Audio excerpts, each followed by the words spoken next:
Boa noite, pessoal. Espero que vocês estejam curtindo as palestras da semana e do dia. Hoje nós temos a palestra do Gabriel Monteiro, que é sobre Home Lab Self-Hosting, monte seu servidor, ganhe privacidade e aprenda se divertindo. Um pouco da descrição da palestra. Ela vai discutir como é possível reaproveitar computadores usados para montar ambientes de aprendizado e testes baseados em Linux.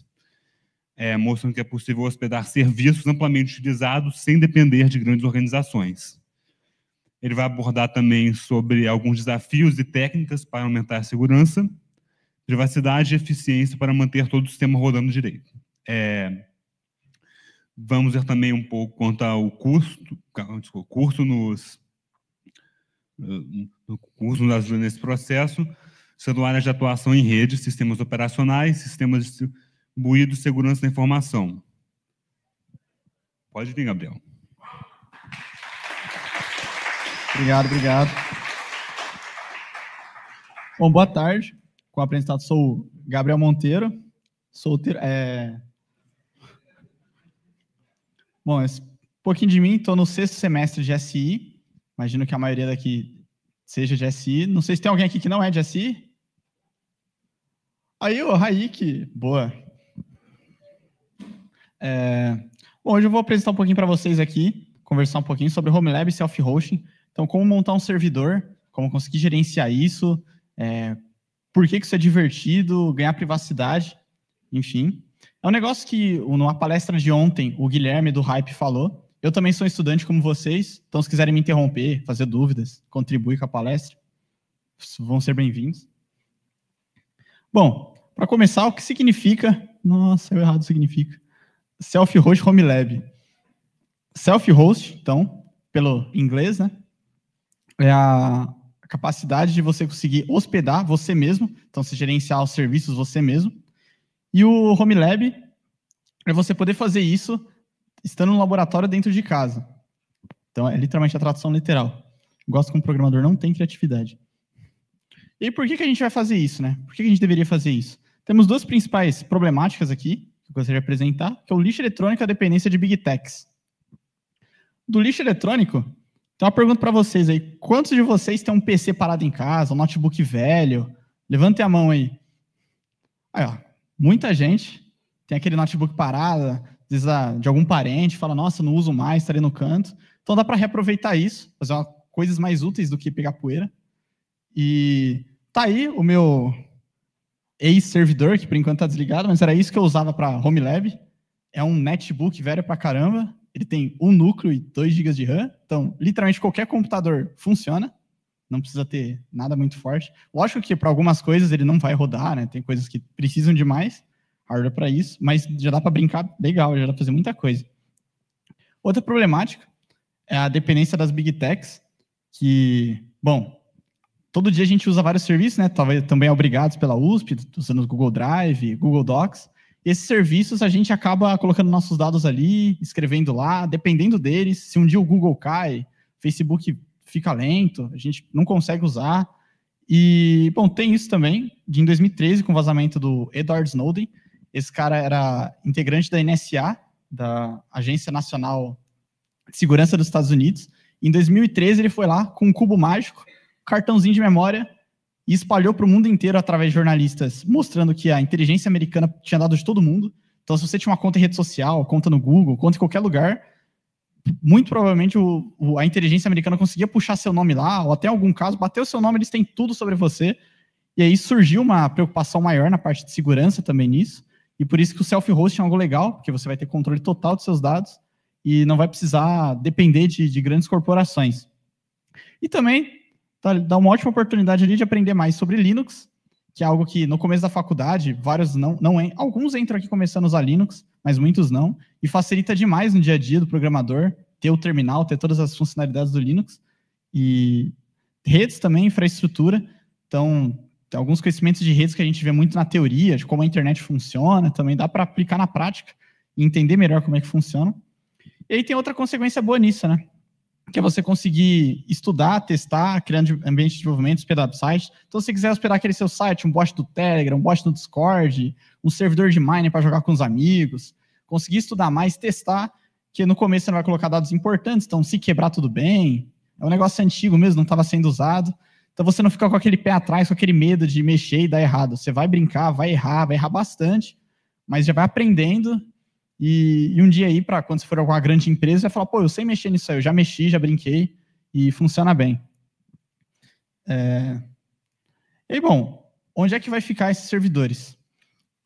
Como eu falei no Home Lab, geralmente ele fica em casa, mas às vezes você não quer usar um PC em casa, você quer expandir isso, quer usar coisa a mais, então você também pode usar a nuvem para isso. Aí lógico que você vai estar dando seus dados para alguém, né?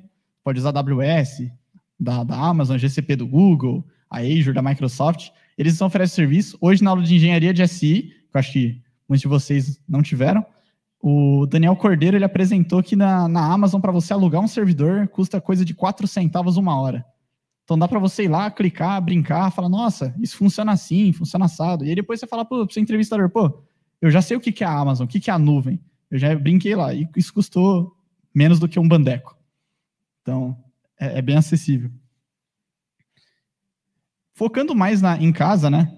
O que você precisa de hardware para começar a fazer isso? Como eu falei no passado, um PC antigo... Nossa, que delay legal. O mini PC adiante, pô, já serve. Pode ser um Raspberry também, uma plaquinha que cabe na palma da mão. Isso aí vende no Mercado Livre, em alguns lugares. Dá para brincar com isso. Um notebook antigo, aquele que às vezes o teclado tá ruim, a tela quebrou, não importa. Se ele tá ligando, dá sinal de vida, provavelmente dá para usar. Não recomendo muito, mas tablet, TV box, celular antigo, é um pouco chato mexer, mas tem alguns aplicativos que você consegue colocar até um site para rodar dentro de um celular antigo, deixar no Wi-Fi ali no canto. Funciona, né? Muito legal. Ou umas TV box pirata também, você fala, nossa, na TV não funciona mais. Ele já ficou obsoleto. O chinês não deixa mais assistir TV pirata. Aí você pega e põe para funcionar para outra coisa. Um NAS também, que é o Network Attached Storage. Então, se você quiser, nossa, realmente, eu só quero focar mais em guardar meus dados. Eu quero ter meu Google Drive, minhas fotos da família guardadinhas, mas eu quero ter acessível nisso. Você pode comprar um NAS e já vai estar tudo pronto, né? Vai ser mais fácil. Mas a intenção aqui é você construir um NAS com hardwares mais baratos e adicionais, né, baterias. Então, se tiver um notebook, caiu a energia elétrica da casa, tem a bateria lá no notebook, funciona meia hora, mas funciona. Um HD, você pega todos os HDs antigos, pluga lá nas USB e guarda foto dentro, guarda um monte de coisa. Tomada inteligente, você consegue calcular quantos reais por mês de energia elétrica está gastando.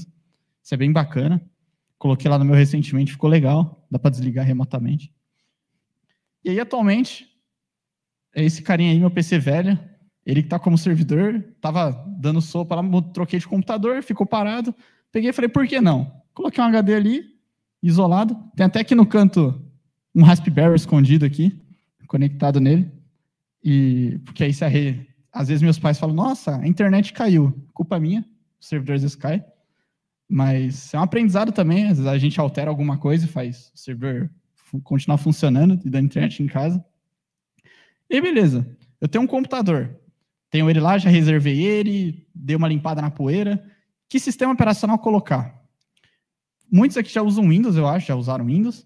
Tem os Windows Server, mas eles são um pouco empecilho, porque você tem que, teoricamente, ter a licença paga, tem interface gráfica, não é todo computador que funciona legal, tem alguns serviços que já esperam que você esteja usando Linux, então a gente vai partir para o Linux mesmo. Tem várias distribuições que é possível colocar. O mais famoso é o Ubuntu Server, que já funciona muito bem. Tem algumas questões com a empresa, a responsável dele, a Canonical, algumas coisas que eles fazem. A gente aqui está querendo focar em privacidade, já teve casos deles compartilhando dados com a Amazon, com umas coisas estranhas que eles não contaram. Mas tem outras também que dá para usar. Tem o Debian, na parte mais... Tem várias famílias, né, que eu dei uma separada. Tem o Fedora Server junto com o Hell, que é o da Red Hat Enterprise Linux, que é um Linux pago. Apesar de todo mundo falar que Linux é de graça, existem Linux pagos pelo suporte que eles dão, mas eles dão licença de graça para você testar em alguns PCs. Então você consegue usar isso de graça em casa. Tem o Alma Linux, Rock Linux, que é um pouco mais específico. E se você estiver focado em NAS e só só quero fazer meu Google Drive, armazenar, quero ter meus jogos em rede, não quero guardar tudo, preciso de armazenamento, colocar um monte de HD, você pode só instalar um TrueNAS ou Open Media Vault, que eles são focados em armazenamento.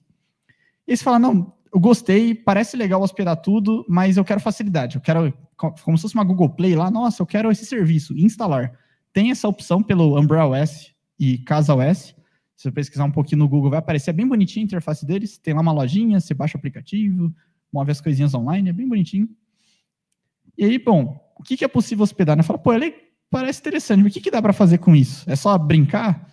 Não dá para fazer coisa legal. Então, o Nextcloud é como se fosse um suíte Google, ele cria realmente uma interface do tipo arquivos, calendário, agenda, integra tudo, aí coloca os arquivos lá, rádio FM, tem um monte de plugin legal nele, guardar foto, colocar foto na televisão, ele faz também. Home Assistant, esse aí é muito legal colocar em casa, porque às vezes você quer fazer uma casa IoT, hoje em dia até o pessoal fala, nossa, quero fazer uma casa inteligente, compra uma lâmpada aqui que troca de cor, compra uma tomada aqui que desliga minha TV, faço um monte de coisa. Só que eles não ficam tão integrados, né? Cada marca fala, baixa meu aplicativo, baixa meu outro aplicativo. E aí você clica, caiu a internet, você não vai ter luz hoje em casa, não dá para ligar a luz.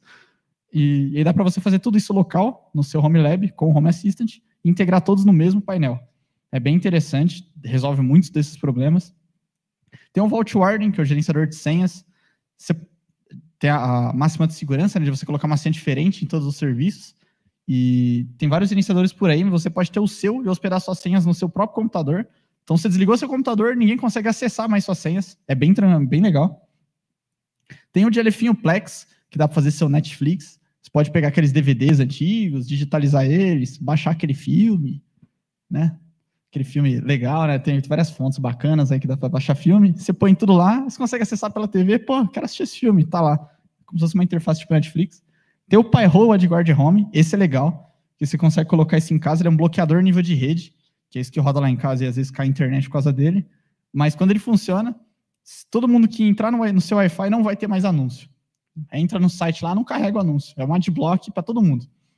E dá para bloquear, além de propaganda, qualquer coisa, né? Não quero que Bet funcione em casa. Lá em casa é assim, se você for lá em casa, a Bet não carrega.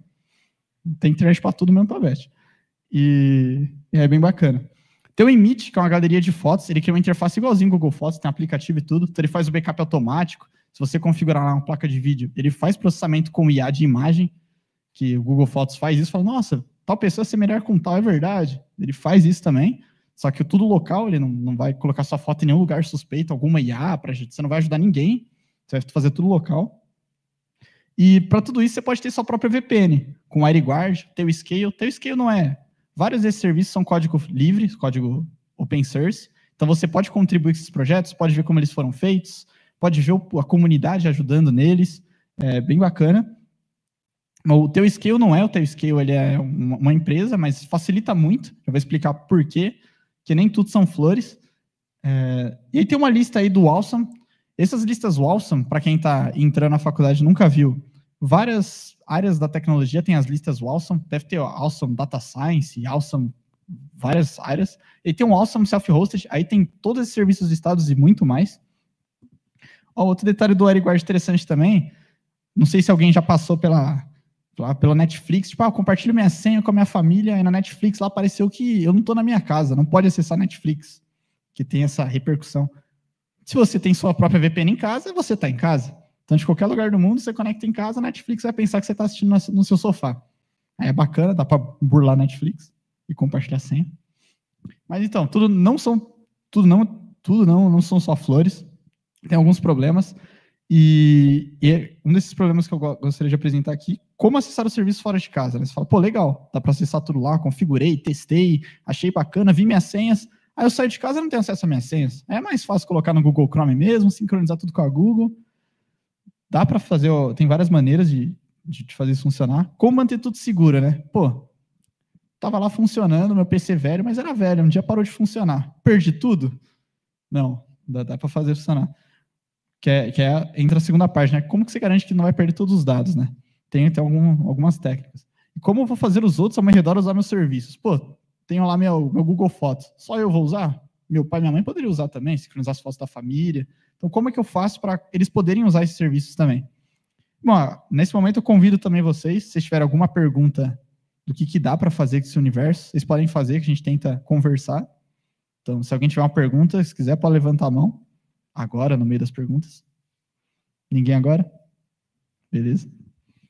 Então, vamos para a primeira pergunta. Como acessar os serviços fora de casa?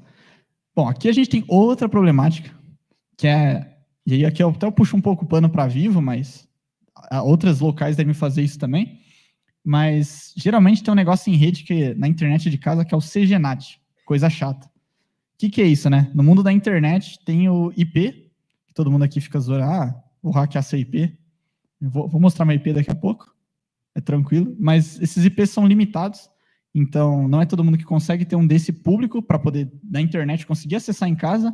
Então as operadoras fazem isso que eles chamam de CGNAT, que é o Grade NAT. Vocês vão aprender NAT em redes, mas basicamente o endereço que eles dão para você não existe na internet, só existe no seu condomínio, no seu prédio, e aí você na internet não consegue acessar seu serviço. E aí tem algumas soluções, tem como você pedir um IP dinâmico para eles, ligar lá, mas difícil eles aceitarem, às vezes eles vão te cobrar mais para te dar isso. Usar só IPv6 funciona, mas duvido que algum de vocês já tenha acessado algum site com IPv6. Talvez você já deve ter visto algum site com um númerozinho lá, que é o quarteto, né, de alguns números, mas não o octeto, aqueles hexadecimais gigantes. Então é mais difícil configurar. Tem alguns lugares que as operadoras não provêm ainda, que é meio que transição para fugir desse problema, mas ainda não tem. Ou usar um proxy. O que seria esse proxy, né? A gente já vai conversar sobre isso. Beleza, vamos supor, beleza, não, tô na internet da Vivo, verifiquei aqui, eu vou mostrar para vocês como que verifica se você está numa CGNAT. Eu não estou numa CGNAT, eu tenho um IP que eu consigo acessar da minha casa inteira. Então, ou seja, você consegue, então, fazer seu servidor de mine em casa, não usar o Hamachi ou o Radmin, uma coisa legal. Não sei se alguém aqui já tentou jogar mine com os amigos, teve a decepção de não conseguir conectar um no outro. Falou, não, eu não consigo jogar com meu amigo, o meu mundo survival aqui. Se você não tiver CGNAT, então você tem um IP público, você consegue configurar o servidor com IP fixo. Então você vai lá no seu servidor, e aí entra na parte de brincar um pouco, e define dentro da sua casa, que na sua casa também tem um NAT, mas aí você consegue mexer no seu roteador, e aí você faz o port forward. Alguém aqui já brincou com isso, já fez isso, para um server de mine.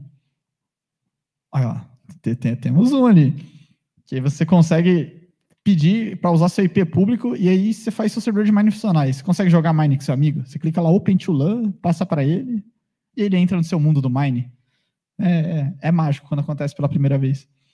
Que nunca funciona, né? Quando funciona, parece milagre. E opcional é você criar uma VPN, né? Você pode criar uma VPN e falar para todo mundo entrar nessa VPN, e só quem está na VPN acessa. Que é uma forma de prover segurança também, né? Porque você vai ter que ter a senha da VPN. Bom, beleza. Aí eu tenho o CGNAT, infelizmente, não vou conseguir. Então tem algumas alternativas para você conseguir acessar dentro de casa de fora. Tem como você usar o proxy reverso da Cloudflare. Cloudflare é um serviço hoje muito grande. Até, não sei, já aconteceu algumas vezes do Discord cair, não sei se muitos de vocês usam e falam, pô, hoje o Discord tá horrível. Geralmente não é culpa do Discord, é culpa desse carinha aí da Cloudflare, que eles são muito grandes, e por isso eles têm uma rede muito grande e eles dão esse serviço. Se você tiver um domíniozinho lá, você consegue apontar para casa e fazer esses serviços ficarem expostos usando eles. Até vou mostrar para vocês que o BXComp vai ser hospedado assim, mas é spoiler. Usar serviço como o ngrok. Não sei se esse aqui é um pouquinho mais famoso, não é o grok do Twitter, esse nasceu antes. Mas alguém aqui já usou o ngrok para alguma coisa? É só a produção. Que isso? Produção é muito, sabe muito. Ou dá para usar coisas mais difíceis, né? Como usar uma VPS, ou seja, usar uma nuvem da Amazon, do Google, pegar uma dessas bem baratinhas, porque eles geralmente dão um IP público, que é o que você quer, fugir da CGNAT, e você consegue fazer um túnel entre ele e sua casa, uma VPN só entre os dois, e todo mundo que acessa o serviço, na verdade, está usando uma VPN que ninguém vai saber, porque é uma VPN interna. Mas é mais difícil. Eu ainda estou tentando fazer isso funcionar, não deu certo em alguns casos. É complicado o firewall fazer isso funcionar. Mas tem serviços como o Tailscale, Zero Tier, esses serviços são legais. Você baixa o aplicativo, coloca lá no servidor, dá um comandinho, loga, e aí pronto. Todo mundo vai estar dentro da mesma rede, e aí, até se você passar para seus amigos, eles conseguem jogar jogos no seu PC. Às vezes você quer... Eu gosto dos exemplos do Minecraft, que eu joguei muito, e aí é muito legal jogar com amigos. Mas aí tem outros, tem, tipo, Factorio, tem, sei lá, de zumbi, esqueci o nome do de zumbi. Mas tem muitos jogos que você pode jogar com seu amigo, mas aí você nunca consegue, porque vocês nunca conseguem um comunicar com o outro, e se todo mundo baixar o Tailscale, funciona, um consegue comunicar com o outro e jogar junto. E beleza, a outra pergunta, né? Como acesso tudo isso com segurança? Legal, configurei tudo, mas se eu coloquei uma senha fraca ou não atualizei, o mundo inteiro consegue acessar? Então esse é o ponto, eles conseguem. Até se você tenta ver os logs lá depois, você vê que tem um monte de gente da Rússia, da China, tentando acessar. E aí você precisa ter segurança nisso, né? para só você conseguir acessar os seus dados. Então, sempre usar senhas fortes, né? E eu dei a dica do Vault Warden lá, vocês podem auto-hospedar isso e já manter as senhas com vocês. Usar um firewall, e aí tem um comandinho no Linux, que aí vocês podem dar uma pesquisada, chama UFW, ele é muito facinho, que aí vocês conseguem só falar para ele habilitar as portas que você vai usar. Então, tipo, Minecraft lá, 25565, você habilita e só ele vai ficar disponível. Manter tudo atualizado, sempre bom, né? Atualizem aí, galera. Devo chutar que algum de vocês estava aparecendo no celular aí, ó, atualiza e você ignora a notificação de atualizar. É bom atualizar, corrige coisas de vulnerabilidade, segurança. Vou mostrar o Docker funcionando, não vou abordar Docker hoje, mas é melhor para você conseguir hospedar, que você consegue isolar os serviços. Não precisa usar ele, já é um tópico depois, se você gostar muito de mexer com isso, dá para aprender. Mas se você for usar ele, sempre puxa das documentações oficiais, pega o serviço lá e lê, nossa, é assim que funciona.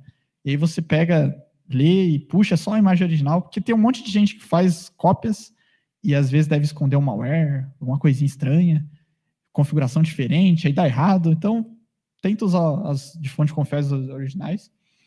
E usar o VPN, né? Às vezes você quer, eu quero que meu Netflix fique disponível para o mundo inteiro, que eu quero que meu amigo assista o filme que eu baixei, mas eu não quero que minha senha fique disponível para poder pegar. E aí você deixa um serviço só acessível na VPN e não libera lá no firewall e só libera um.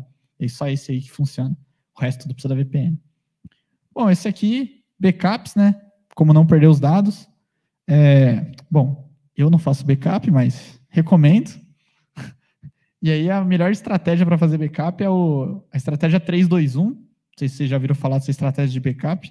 É uma das mais utilizadas na empresa. Até estava conversando com o João. Ele falou que lá na Amazon, toda vez que você vai colocar seu serviço lá, eles te obrigam a colocar em 2 localizações, porque justamente se uma cair, se uma pegar fogo, que já aconteceu em alguns casos, a outra está lá de pé, então a nuvem funciona. E aí ele fala, né, 3 cópias dos dados, sendo que uma você pode deixar no seu PC, outra numa mídia diferente, num HD externo, e outra na nuvem, lá longe. Você vai pegar fogo na sua casa, né, não jogando nada, mas assim, você não perde seus dados. E tem alguns serviços também que eles fazem isso automático. Você configura lá um HD externo ou até um Google Drive. Você pode encriptar e colocar encriptografado se tiver muito pira com segurança, mas ele faz backup. E é como fazer os outros acessarem meus serviços. Bom, você faz tudo isso, fala, gostei, funciona, mas só eu uso. E como é que eu vou fazer meu amigo jogar junto comigo? Minha família compartilhar as fotos? Vou ter que usar o Google com a minha família e usar o meu só para mim? Não faz sentido. E aí você pode instalar uma VPN em todo mundo, você pega o celular da sua mãe lá, instala, finge que nada aconteceu, e aí vai estar funcionando magicamente. Ou você consegue colocar das formas que eu mostrei para o público. Uma forma mais fácil de fazer isso funcionar é usando um domínio também, né? Você pode comprar um domínio. Pelo GitHub Student eles dão domínio grátis, é bem legal para aprender também. Vocês pegam lá tipo, meu nome, gabrielsouza.top. Inclusive, acessem lá meu site, tem um conteúdo todo disponibilizado lá. E aqui tem 2 endereços, que é o da minha casa, que se vocês tentarem acessar, não vai acessar, porque isso aí está na minha VPN, então se tiver algum curioso aí, infelizmente não vai conseguir acessar. Vou mostrar funcionando. E aí tem algum assunto um pouco mais nichado, um pouco mais profundo, que se vocês gostarem mesmo, que eu espero que eu esteja fazendo vocês gostarem um pouquinho mais sobre esse assunto. Dá para você configurar um proxy reverso, porque aí, é igual, né, você vai entrar no Miner, tem que digitar o 25565, aí vai entrar no outro, tem 8080, famoso localhost 3000, e aí você tem um monte, você tem que ficar colocando na porta. Você pode configurar um proxy reverso para, tipo, meu nome é bonitinho, ponto alguma coisa, e ele sozinho fala, eu sei quem é o meu nome é bonitinho. É aquele serviço do 3000, e aí ele faz sozinho para você só configura ele. É chatinho de configurar, mas vale a pena, ele funciona legal. E tem o esquemático aí, que todos os clientes, então, acessam esse site, chega lá no seu servidor, que nesse caso, esse serviço vai ficar na porta 443, o padrão da web, e aí ele vai acessar os serviços que você pediu, tem um banco de dados também, com Docker você consegue isolar o banco de dados, você consegue hospedar o banco de dados, então se tiver depois fazendo a matéria de banco de dados 1, você pode colocar aí, se você falar, nossa, não quero deixar o banco de dados no meu computador, dá para colocar aí, fazer isso no PC velho. E aí depois, isso aqui eu peguei num subreddit. Reddit é um amigo bom nesses casos. Dá para aprender muita coisa lá. Você pesquisa lá, Home Lab. Aí tem todo mundo compartilhando as experiências lá, você pode ver, esse cara que fez isso e gostei, vou imitar. E aí você tenta fazer, ficar parecido. Aí eu peguei essa imagem lá, achei legal. O cara pegou um Raspberry, colocou um monte de coisa em volta, plugou no roteador. E eu vou partindo para finalizar aqui, vou demonstrar um pouco como essas coisas funcionam, que eu acho que só tudo na teoria fica muito maçante. Acho que eu falei muito termo mais técnico aqui. Mas essa área, ela é mais focada em DevOps, em questão de você poder gerenciar a infraestrutura, tem o Infrastructure as a Code, que talvez alguns palestrantes venham a falar. E para começar os estudos, eu estava me inspirando nos slides de outra pessoa, e ele colocou esse meme aí, eu achei legal. Você tem que aprender redes, que tem aqui na faculdade, um pouquinho de Linux, programação, e aí depois de tudo isso, sabendo muito de tudo isso, você começa a tentar entender DevOps, que você vai para DevOps e fala, tá, eu quero fazer isso. Aí ele fala, tá bom, mexe aí com a rede do Linux. E aí você fala, putz, tô aprendendo ainda. Mas aí você consegue aprender na prática, né? Você consegue errar, testar, que até chegar lá você vai errar muito, mas vai testar, vai testando, vai brincando. Uma hora vai ficar natural para você abrir o terminal lá, digitar as coisas, entrar no seu servidor. Eu vou mostrar aqui. Aqui eu deixei algumas referências também. Tem o Network Chuck e o Tecnotim, esses dois caras eu acho muito legais. Eles são em inglês no YouTube, acho que deve ter a legenda em português. O Network Chuck, ele mostra tudo isso que eu falei, tem alguns vídeos dele que ele mostra fazendo funcionar, ele mostra ele acessando, ele colocando o Raspberry na igreja dele, e ele acessa e consegue gerenciar lá o site da igreja, e ele fala um pouco disso, do CGNAT, como fazer funcionar, como acessar, ele mostra isso com umas figurinhas, é bem legal. Eu coloquei outros blogs aí, também tem o Fábio Akita, esse cara aí, não sei se já ouviu falar, compensa ver. Esse cara, ele tem umas opiniões fortes, mas ele tá fazendo umas LLMs loucas agora de mudar a imagem, uns treco louco lá. E ele fala também como fazer um ambiente dev, então começar a aprender Linux, a colocar para rodar um Ubuntu lá, colocar as ferramentas, como instalar dependência. Então isso aí são algumas coisas que na faculdade a gente acaba não vendo muito, mas acaba aprendendo na prática como usa o Linux, como que o GCC funciona um pouco mais por baixo dos panos, tem até matéria de compiladores, mas aí no Linux que dá para ver tudo isso funcionando, ver uma coisa ligando na outra, como todo código aberto, fica muito mais tranquilo de mexer. No Windows, às vezes, tem umas dificuldades que você quer fazer, parece que não vai. No Linux, também, as mesmas dificuldades, mas alguma hora vai. No Windows não vai. E aí, bom, aqui eu vou apresentar mais a parte prática. Eu gostei desse meme do XKCD, que acho que a parte mais difícil é nomear o servidor, né? A gente pode... Tem um servidor aqui, né, acho que eu chamei de Moore, em comemoração ao fundador da Intel, mas a gente sempre tem, é muito criativo com os nomes de servidores. A Amazon, principalmente, tem cada nome estranho. Os caras, enfim.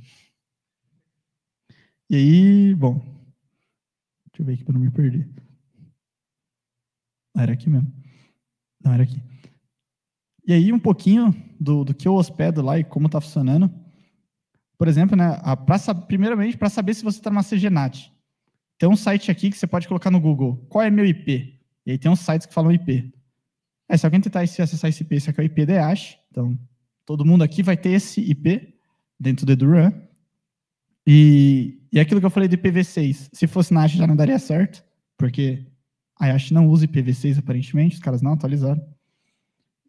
E aí, por exemplo, aqui está o roteador da minha casa. Estou conseguindo, como tem a VPN lá, eu consigo acessar as configurações do roteador local.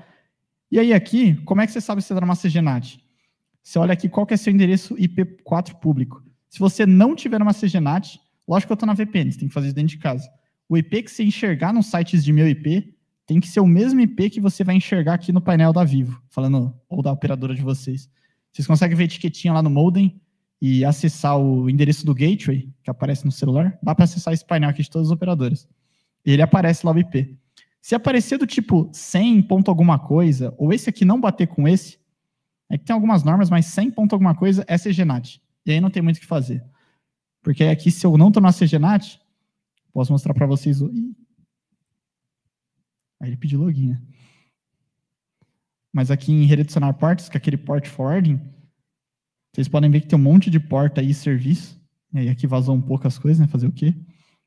E aí tem até... Cadê a VPN? Aqui, ó. 51.820. Essa aqui é liberando a minha VPN para eu conseguir acessar isso lá. E ele está passando aqui, porque lá eu defini no IP fixo lá em casa, isso aqui como meu servidor. E aí eu consigo acessar aqui como não estou numa CGNAT. E aí, algo que eu acho que estava nos slides, mas não comentei, tem como você ter um nome de graça que fica atualizando no seu IP, porque esse IP, se eu reiniciar meu roteador, tem essa outra coisa que a operadora não deixa esse IP fixo. Ele sempre ficou, toda vez que você reinicia o roteador, eles mudam, e aí você não sabe mais onde está a sua casa na internet. E aí você se perde e não acessa mais o serviço.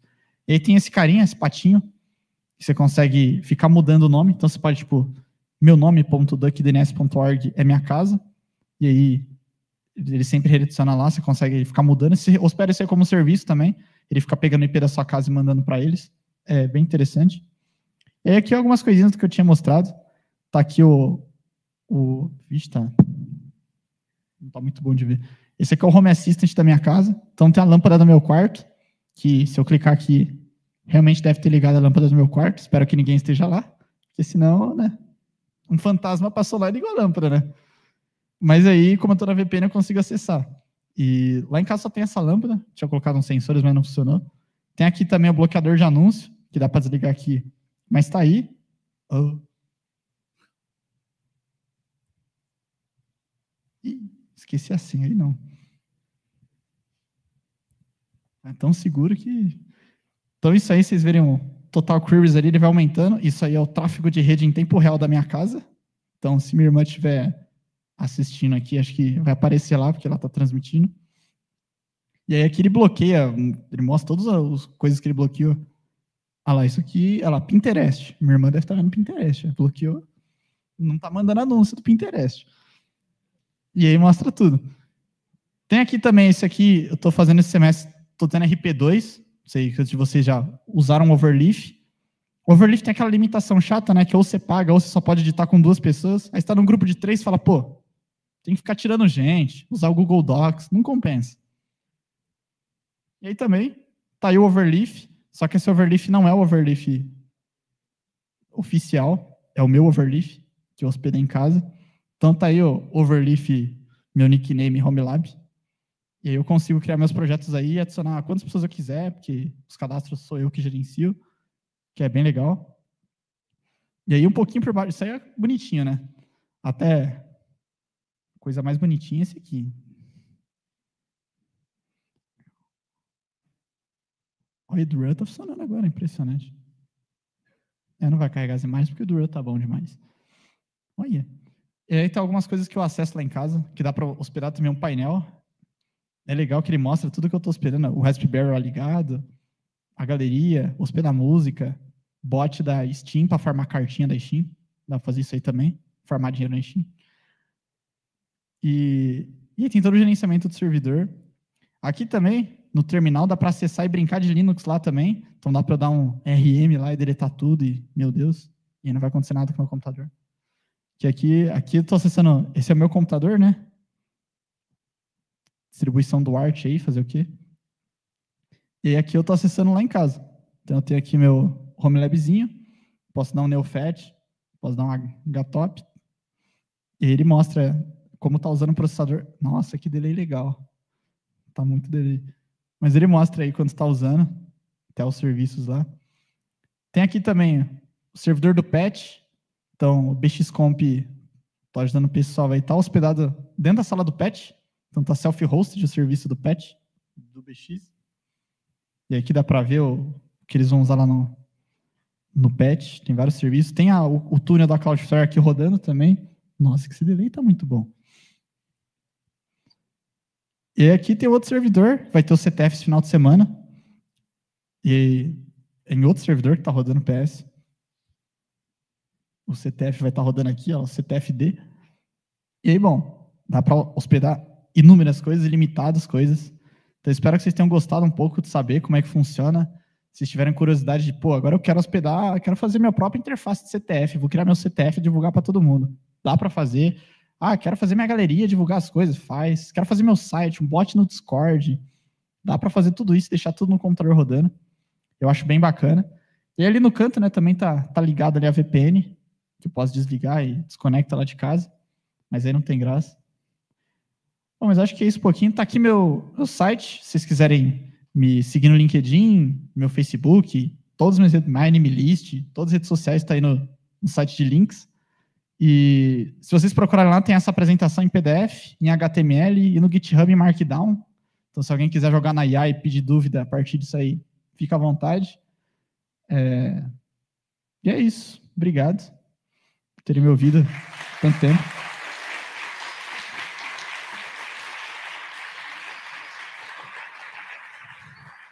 Perguntas?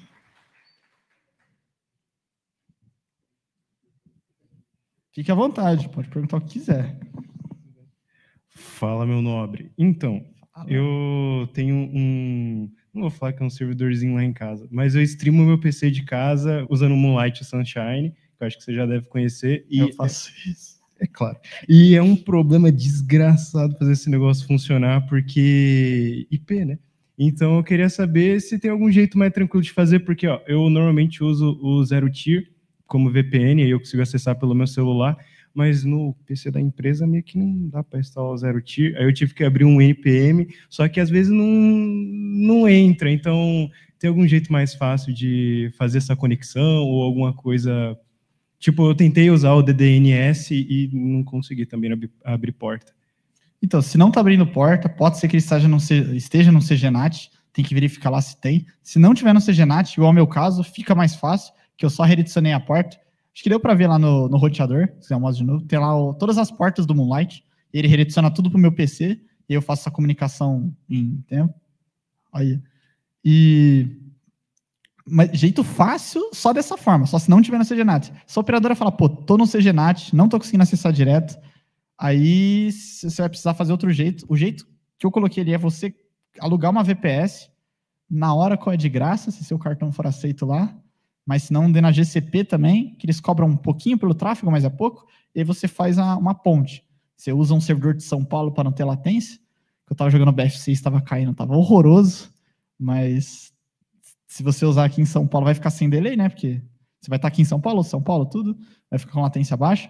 E aí você faz essa VPN, você vai conectar o seu... Lá na sua casa, você conecta ele na VPS, e aí vai fazer uma VPN entre os dois. E aí você vai acessar o IP direto da VPS, até do computador de trabalho. E aí ele, sim, vai estar numa VPN entre os dois.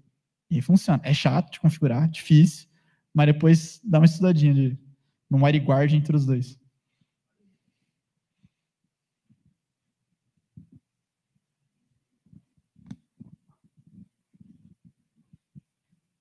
Gente, para não atrasar muito o horário de almoço, se alguém mais tiver pergunta para o Gabriel, eu vou pedir para... Até no chat? Não, como é do chat, vou dar para perguntar depois. Não, pode tirar dúvida. Daqui a pouquinho, né? Vou ser obrigado a anunciar o jantar aqui também, né? Mas... Tem dúvida aí? Tem dúvida no chat, gente? Ah, tá aqui. Tá ali, nossa. Monteiro, você chegou a estudar tecnologia de cloud nova? Que tecnologia de cloud nova? Não sei quem eu falei para meus amigos, eles estão vendo. Eu sei exatamente quem mandou, mas... Que cloud nova, ô Pedrinho? Tem que me falar aí, velho. Tá, vamos ver outra pergunta. Qual a melhor distro Linux para fazer Homelab, sem ser Ubuntu Server? Eu não curto muito Ubuntu Server. Eu uso o Debian, porque o Debian, lugares que ele dá para colocar ele, né, em casa e tudo. Ele é muito estável, ele não atualiza muito, só de segurança. Então você não fica num PC velho, coisa assim, perdendo muito tempo com a atualização. Ele não quebra. Acho que é meio impossível você conseguir quebrar ele. O bicho ficou duplicado aí. Que isso, produção? Mas o Debian é muito legal. Se você quiser algo mais profissional, aí tem o Fedora Server. Ele é bacana também, junto com o Alma Linux ou Rock Linux. Aqueles que eu coloquei são mais focados em servidor. Mas se quiser um fácil de uso e acostumado com o Ubuntu, vai de Debian. Mais alguma dúvida?